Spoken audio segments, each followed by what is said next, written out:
Hola, ¿qué tal? Bendiciones. Mucho gusto, un placer saludarles a todos los que me ven. El día de hoy tengo el privilegio y el honor, gracias a Dios, de hablarles sobre dos puntos fundamentales de lo que fue nuestro módulo de Instituto Bíblico llamado Buscando su Presencia. Primero que nada, ¿quién soy yo? Bueno, yo soy Kevin Ruiz, adorador, servidor y por supuesto pertenezco al grupo de alabanza de Cristo para las Naciones, filial Nicaragua.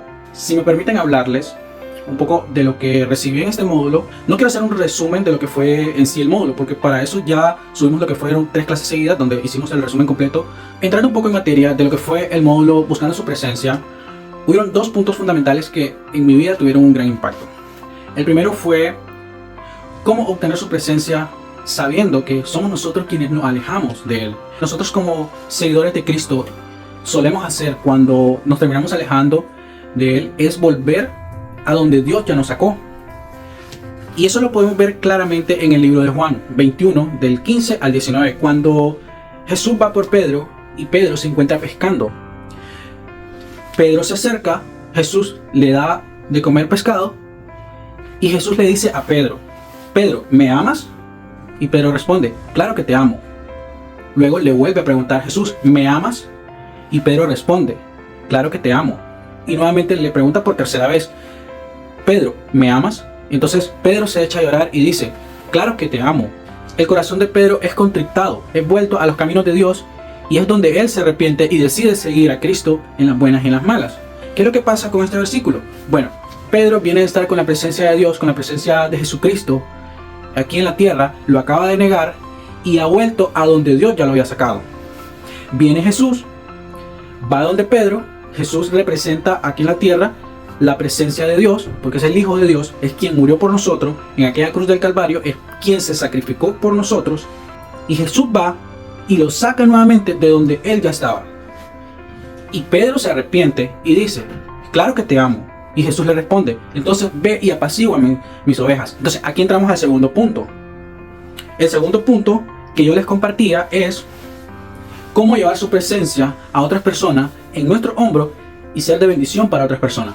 Cuando Pedro acepta que realmente Jesús es el Hijo de Dios, que Él no es nadie para merecer su presencia, haciendo énfasis ahora en lo que recibimos en el módulo Buscando su Presencia, vamos a hablar un poco sobre la historia de David cuando David llevó el arca. Recordemos que en aquel entonces el arca era la representación de la presencia de Dios en la tierra. En el libro de Crónicas, capítulo 13, del versículo 9 en adelante, podemos encontrar cuando David decide regresar el arca de Jehová a Jerusalén, pero David no tenía conocimiento, no era una persona que conocía cómo realmente transportar el arca de Dios hacia el lugar que era Jerusalén. Entonces, ¿qué es lo que pasa? Cuando el arca de Dios es transportada por Usa y otras personas más en una yunta de bueyes, el arca se escapa de caer, entonces Usa toca el arca para que no se caiga y termina muriendo. Cuando Usa muere, David reflexiona sobre qué debería hacer con el arca. Y encontramos el primero: detenernos. Es súper importante detenernos cuando no tenemos la presencia de Dios o cuando queremos llevar la presencia de Dios en nuestra vida y transmitírsela a otras personas. Es importante detenernos, reflexionar. David reflexionó y dijo: las personas correctas para llevar el arca de Jehová son los levitas, porque Dios ya los escogió, Dios ya decidió que ellos serían los que iban a estar santos, purificados, que deberían de llevar el arca de un lugar a otro lugar como Dios manda. Entonces, ¿qué fue lo que hizo David? David reflexionó. ¿Qué es lo que nosotros tenemos que hacer? Reflexionar. Si nosotros no estamos fluyendo, no tenemos la presencia de Dios, sentimos que no llevamos la presencia de Dios, lo que tenemos que hacer es detenernos.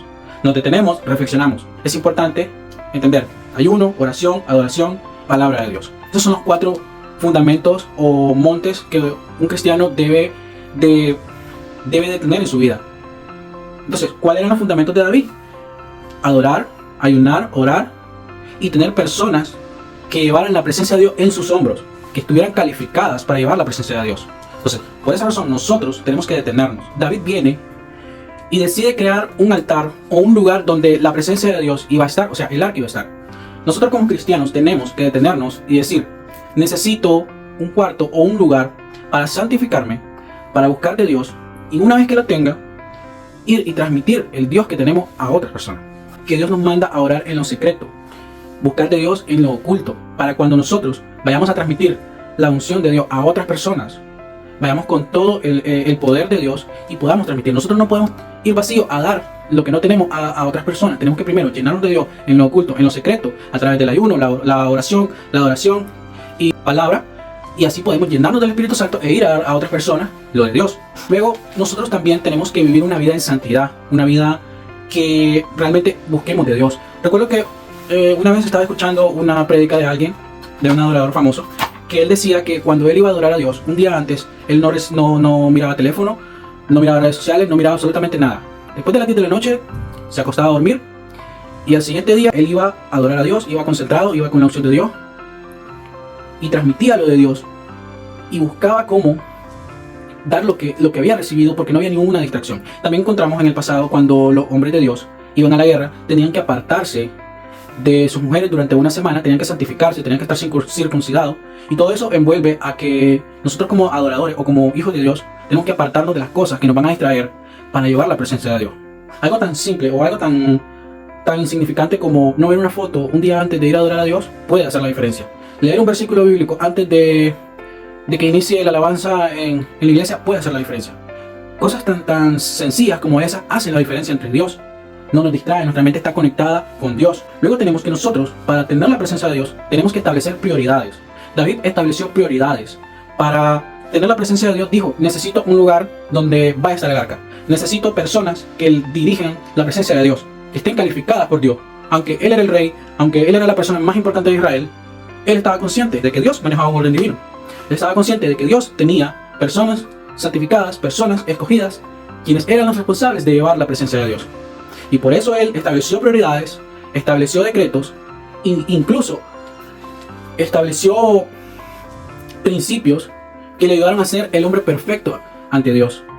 El hombre digno de merecer la presencia de Dios. Nosotros como personas tenemos que establecer prioridades, tenemos que establecer principios, tenemos que establecer una barrera de santidad para apartarnos de las cosas malas y estar en lo bueno, porque de lo contrario no vamos a poder llevar su presencia. Somos personas, somos adoradores, somos hijos de Dios, somos personas que le adoramos en espíritu y en verdad, por lo tanto no podemos estar con distracciones. Ya para terminar me gustaría decirles que la Biblia es clara, la Biblia es la palabra de Dios y también establece de que sin santidad nadie verá al Señor. ¿Qué significa esto? De que si yo no me santifico, de que si yo no busco la presencia de Dios, apartarme de lo malo y hacer lo bueno, como seguir leyes, principios, leer la Biblia, orar, adorar, ayunar, apartarme, no voy a tener la presencia de Dios. Porque una cosa es decirle a la persona que amas, te amo, y la tienes de frente, y otra cosa es decir, ve, yo amo a fulana de tal, yo amo a fulana sutana. Son dos cosas muy diferentes, porque en una tú la tienes de frente y en la otra tú la estás alabando sin necesidad de tenerla. Y cuán importante es de que cuando tenemos la presencia de Dios es que tenemos a Jesús, tenemos a Dios, tenemos el Espíritu Santo ahí. No estamos alabando, estamos honrando, estamos con la presencia de Dios, estamos con Dios, estamos diciéndole te amo, estamos diciéndole eres lo mejor que nos ha pasado en la vida, eres la persona o eres el ser más maravilloso. No estamos diciendo yo amo a Dios, no estamos diciendo yo admiro a Dios por esto y esto. No, estamos diciendo Dios yo te amo, o sea, está ahí, le estamos diciendo. Y sin santidad no podemos tener su presencia, o sea, no podemos tenerlo ahí, no podemos estar jugando al bueno y al malo, no podemos estar así. Tenemos que buscar a Dios, tenemos que disciplinarnos, tenemos que buscar de Dios, tenemos que autoevaluarnos, autocalificarnos y seguir una estructura, una guía tan importante como leer la Biblia, adorar, ayunar y leer la palabra de Dios.